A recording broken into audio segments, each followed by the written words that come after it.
sexto ano, tudo bem? E aí, como é que vocês estão? Espero que estejam todos muito bem, conseguindo organizar esse momento de estudo.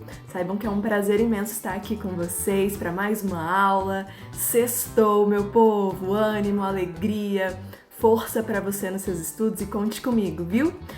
Gostaria de saber se deu tudo certo na aula passada, se você conseguiu fazer todos os exercícios, se não teve nenhuma dúvida. Não esqueça que qualquer coisa é só você colocar aqui para mim nos comentários embaixo do seu nome e eu já tiro sua dúvida, tá bom?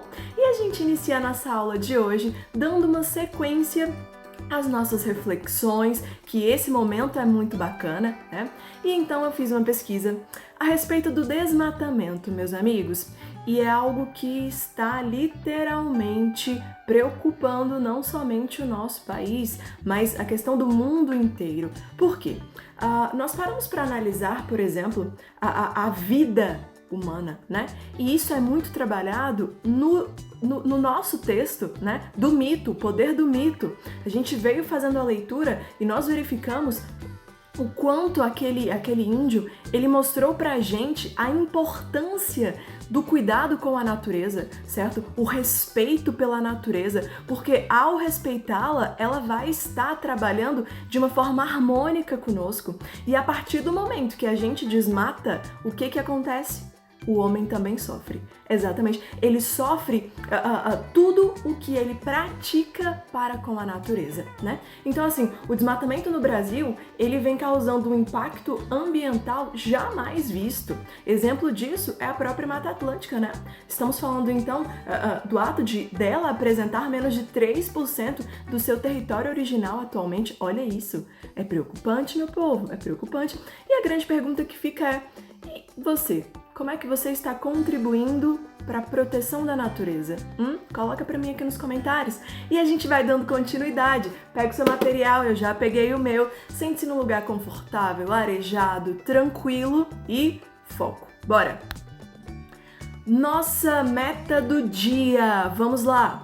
Nós temos então que fazer a correção do poder do mito e vamos partir para a leitura de lição de árvore, um texto super bacana. A gente pega o nosso livro mais maravilhoso, querido, abrimos então na página 262, você fez a leitura do texto, grifou com o seu marca-texto palavras-chave e então encontrou as ideias principais que você tinha no seu texto e nós vamos passando então para a interpretação textual, tá bom? Acompanha comigo então do seu livro. Página 264, a primeira questão dizia o seguinte: a carta do cacique foi escrita para responder a uma proposta de compra de terras feita pelo governo norte-americano. Lembra que o governo comentava sobre a questão da compra das terras, né? E o cacique veio falando exatamente sobre esse ato de querer comprar uma terra, né? E aí então pediram pra gente grifar de azul, não tem problema se você passou só o seu lápis, as considerações iniciais do cacique que demonstram sua estranheza em relação a isso, né? Como assim quererem comprar uma terra? E você poderia ter grifado aí, por favor, no segundo parágrafo, quando ele começa dizendo assim: mas como é possível comprar ou vender uma terra? A ideia nos é estranha. Se não a possuímos, o frescor do ar e a vivacidade da água, como vocês poderão comprá-las? Você passa o seu marca-textozinho nessa parte, ok? Explique o sentido das indagações, ou seja, você iria explicar o que ele quis dizer naquela frase, tudo bem? Você poderia ter colocado aí, por exemplo, que causou estranhamento no cacique o ato de alguém querer possuir uma coisa que não tem, né? A terra, ela é livre, certo? Ela não deve ser comprada, segundo ele, não é isso? E aí, então, a gente continua na questão 2, que diz o seguinte: há no texto uma relação explícita entre os elementos da natureza e a família, certo? Segundo o texto, como é a relação entre os elementos da natureza? Como é que isso acontece? Esses dois elementos, eles agem como um elo, certo? Como assim, tia, como um elo? É de forma harmoniosa, certo? É o respeito que existe reflete literalmente nas duas partes, ok? 3. A partir do 4º parágrafo, o cacique estabelece uma condição. Caso a terra seja vendida, certo? Então, se a terra for vendida, tem uma condição. Que condição é essa, amigo? Vamos lá. A condição, literalmente, é que ela deve ser respeitada. A partir do momento que você adquire uma terra, ela precisa ser respeitada. Respeite os limites de uma terra, certo? Trabalhe e faça dela algo carinhoso, certo? E a questão 4 diz pra gente o seguinte: retome a seguinte passagem. O que acontece à terra, acontece a todos os filhos da terra. Ou seja, a terra é algo sagrado, né? Explique o sentido expresso por essa frase. Então, ele quis dizer mais ou menos que a partir do momento que a terra sofre, o homem sofrerá o quê? As consequências do ato que ele produziu, certo? Então, se ele vai desmatar, ele vai sofrer as consequências de um desmatamento.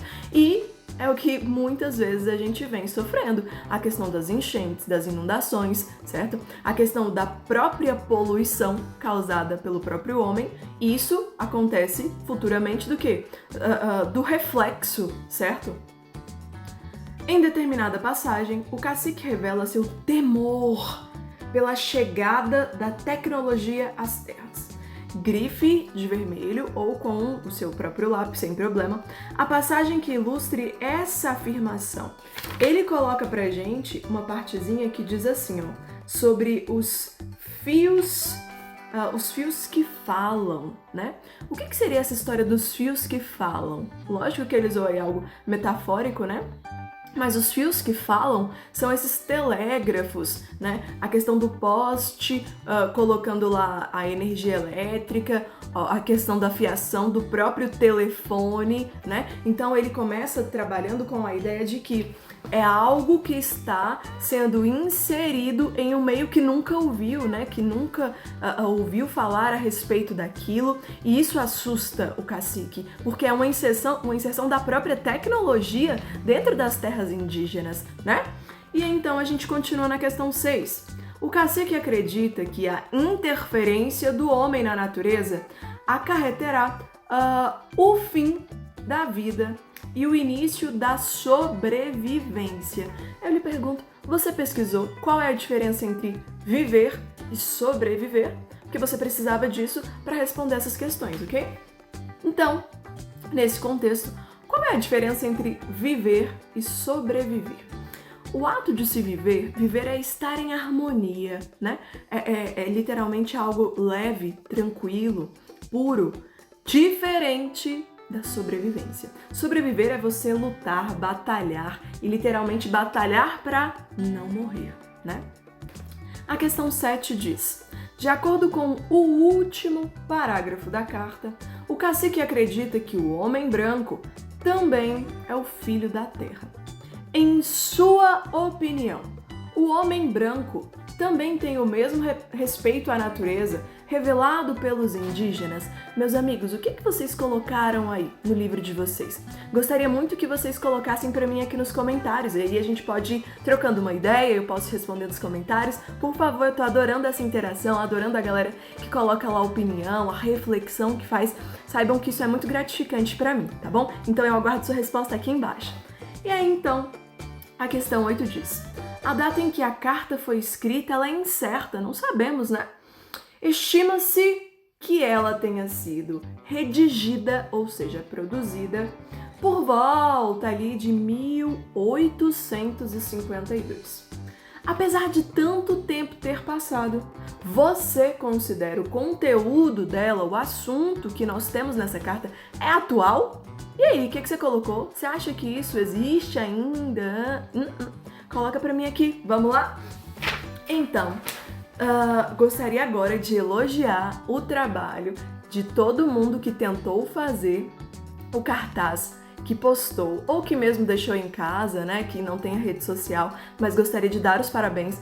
Muito bom, adorei todos que eu vi, né, nas postagens. E se você não postou, mas pelo menos tentou, meus parabéns também. Se você ainda não fez, Faça, por favor, hein? E a gente vai passando. Abra, por favor, na página 282. Página 282, então, nós fazemos uma correlação com a imagem que a tia Valéria colocou no início do vídeo, né? E abrimos no capítulo 14, meu amor. Página 283 disse pra gente o seguinte: plante esta ideia. O desmatamento no Brasil vem causando um impacto ambiental jamais visto. A Mata Atlântica, por exemplo, apresenta hoje menos de 13% do seu território original. Cientistas, artistas, filósofos, juristas e educadores têm vindo a público pedir socorro em nome da natureza. E você? Já está fazendo a sua parte? É a pergunta bem filosófica para a gente refletir ao decorrer da nossa semana, né? Cântico de Adradina. Terra Moça, Mata Virgem. Reserva florestal. O homem investe a selva. Foice, machado, fogo. Estrondo das figueiras centenárias. Clamor dos troncos decepados. Galhada que se verga e quebra, ressoando na acústica vegetal. E o grito triunfal dos machadeiros. E aí ele coloca duas perguntas para você, responda no seu livro ou no seu caderno de interpretação, sem problemas. E por favor, passe para a página 284, acompanhe a leitura do seu livro, que começa assim. Lição de árvore. Assim eu a chamava, a minha árvore. Linda, alta, forte, imponente. Estava lá desde o dia em que mudamos para aquele apartamento bem em frente à janela do meu quarto, no 6º andar. Durante o dia eu a olhava, banhada pelo brilho do sol. E, também, à tarde, quando chegava a hora dele se pôr, deixando o céu todo tingido de cor-de-rosa alaranjada, como se já estivesse com saudades. Lá permanecia ela, imóvel com suas profundas raízes que eu só podia imaginar e que me faziam crer que jamais me deixaria. Nas noites de lua cheia e céu estrelado, eu gostava de ficar horas sentada, apreciando o contorno dos seus 1000 galhos em forma de uma mão gigante e aberta. Parecia até que ela estava ali para amparar e proteger minha janela, e quem mais estivesse lá dentro de casa. Termine a leitura do seu texto. É muito bonita a história, né, dessa relação dessa menina com essa árvore, certo? Como é uma relação harmoniosa, uma relação de amor mesmo para com a natureza. E então, nós vamos passando para a página 285. A questão 1 diz o seguinte pra gente. O início do texto faz uma referência, ou seja, uma lembrança, a uma árvore que ficava em frente ao apartamento da narradora. Por que ela se referia a essa árvore como sua? Por que ela diz, né, que é a minha árvore? Coloca aí pra gente. A narradora se sentia protegida pela árvore. Ponto final. Por quê? Por que ela se sentia tão protegida por aquela árvore? Olha a 3. O terreno em que a árvore estava plantada era abandonado e cheio de mato. Entretanto, a narradora gostava do local. Por que ela gostava daquele ambiente? Coloca aí pra gente, volte no texto, grife frases para você voltar à ideia central, ok? E aí você vai pro exercício. Olha 4, certo dia o terreno foi vendido. Pensando no destino que seria dado à árvore, a narradora diz: e a minha árvore, o que seria dela? Será que alguém teria coragem de tirá-la dali? Se fôssemos índios, certamente não.